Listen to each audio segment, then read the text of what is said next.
आइए दोस्तों, हम समझते हैं धन के प्रबंधन का नियम पार्ट 2। इस वीडियो में हम एक एक स्लाइड के माध्यम से आपको इसके डिटेल में अध्ययन कराएंगे कि किस तरह से धन का प्रबंधन किया जा सकता है और कैसे हम धन को बचा सकते हैं। लॉ ऑफ अट्रैक्शन इस पे कैसे काम करता है, यहाँ हम समझेंगे। सबसे पहले हम समझते हैं धन के प्रबंधन का नियम। यहाँ हम देखते हैं अमीर लोग अपने पैसों का अच्छा प्रबंधन करते हैं और गरीब लोग अपने पैसों का बुरा प्रबंधन करते हैं।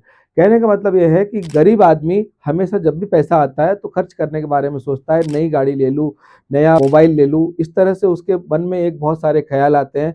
कुछ तो ऐसे भी लोग हैं जो अपने पैसों की इज्जत नहीं करते और अपने पैसों से चाय बना के तक पी जाते हैं। ऐसे भी कई इंडिया में लोग हैं। लेकिन अमीर आदमी हमेशा अपने पैसों का प्रबंधन करना जानता है और किस तरह से प्रबंध किया जाता है इस पे हम बात कर रहे हैं। आइए और आगे इसमें समझते हैं। हमने बताया कि अमीर आदमी और गरीब आदमी पैसों का प्रबंधन कैसे करता है। इसका सबसे बड़ा कारण ये है कि एक्शन ऑफ माइंड, आपका दिमाग किस तरह से एक्शन कर रहा है, किस तरह से पैसों के बारे में सोच रहा है। यदि आप पैसों को लेकर सोच रहे हैं, कमाई के बारे में सोच रहे हैं तो आप कमाएंगे, और यदि आप कमाई के बारे में नहीं सोच रहे हैं तो आप नहीं कमाएंगे।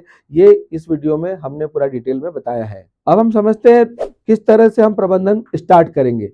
रोज कुछ पैसा गुल्लक में डालें, क्योंकि आपका जो ध्यान है वो परिणाम देता है। जिस तरह से आपका जिस तरफ आपका ध्यान जाएगा उसी तरफ आपका परिणाम आएगा। आप थोड़ा थोड़ा पैसा यदि आप गुल्लक में डाल रहे हैं तो आपको जमा करने की प्रवृत्ति आपके दिमाग में आती है। इस तरह से दिमाग का पैटर्न आपका बनने लगता है और आप रोज वही काम करने लगते हैं कि कुछ पैसा सेविंग करने की आपको आदत बन जाती है और धीरे धीरे ये आदत आगे बढ़कर बहुत सारा पैसा आपको सेविंग के रूप में मिल जाती है। धन प्रबंधन में नंबर 1 हम समझते हैं अपनी आमदनी का 50% हिस्सा आवश्यकता वाले खाते में डालें।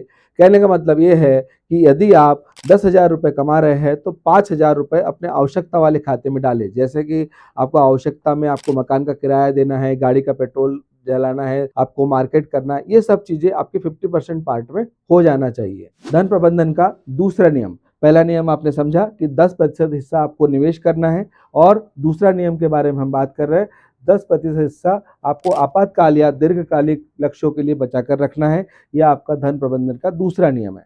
धन प्रबंधन के तीसरे नियम की हम यदि बात करते हैं तो आपको 10% पार्ट आपको शिक्षा के लिए रखना चाहिए।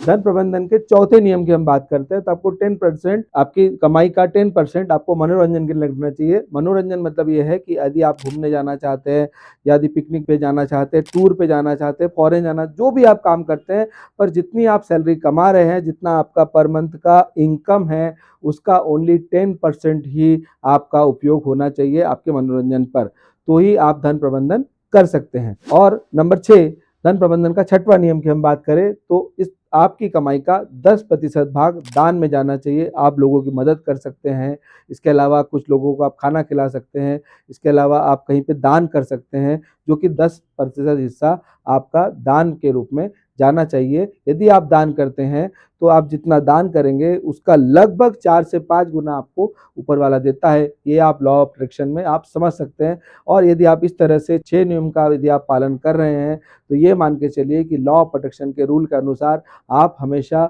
सुखी रहेंगे, संपन्न रहेंगे और आपको कभी पैसों की कमी नहीं रहेगी। हाँ, तो दोस्तों आप इस उदाहरण के माध्यम से आप समझ सकते हैं, जैसे आपकी मासिक सैलरी 10,000 रुपये है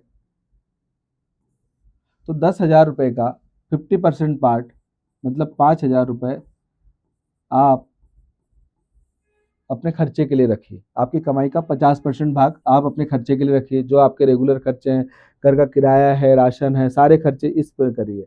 लेकिन जो 50% पार्ट बचता है, मान लीजिए 5,000 रुपये, तो उसमें से 1,000 रुपये आप यहाँ पर करिए, 1,000 रुपये आप शिक्षा पे करिए, 1,000 रुपये आप मनोरंजन पे करिए, आपातकालीन स्थिति पे 1,000 रुपये करिए और दान पर 1,000 रुपये करिए।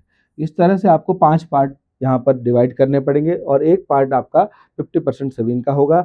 यदि आप इस तरह से अपना धन का मैनेजमेंट करते हैं तो आप कभी भी गरीब नहीं रहेंगे, अमीर बनेंगे। और लॉ ऑफ अट्रैक्शन का नियम जिस तरह से हमारे ऊपर काम करता है वो यहाँ पर आपको पूरी तरह से लागू होगा, और आप इस फार्मूले के अनुसार यदि आप काम करते हैं तो आपको कभी भी जीवन में कोई भी दिक्कत नहीं आएगी। तो दोस्तों इस बात को आप समझ पाए होंगे, और फिर भी यदि आपको कोई कन्फ्यूज़न है आप मेरे नंबर पे कॉल करके आप हमारे यूट्यूब चैनल पर हमें कमेंट्स कर सकते हैं, हमसे बात कर सकते हैं, हम आपको पूरा इसका डिटेल्स बता देंगे। धन्यवाद।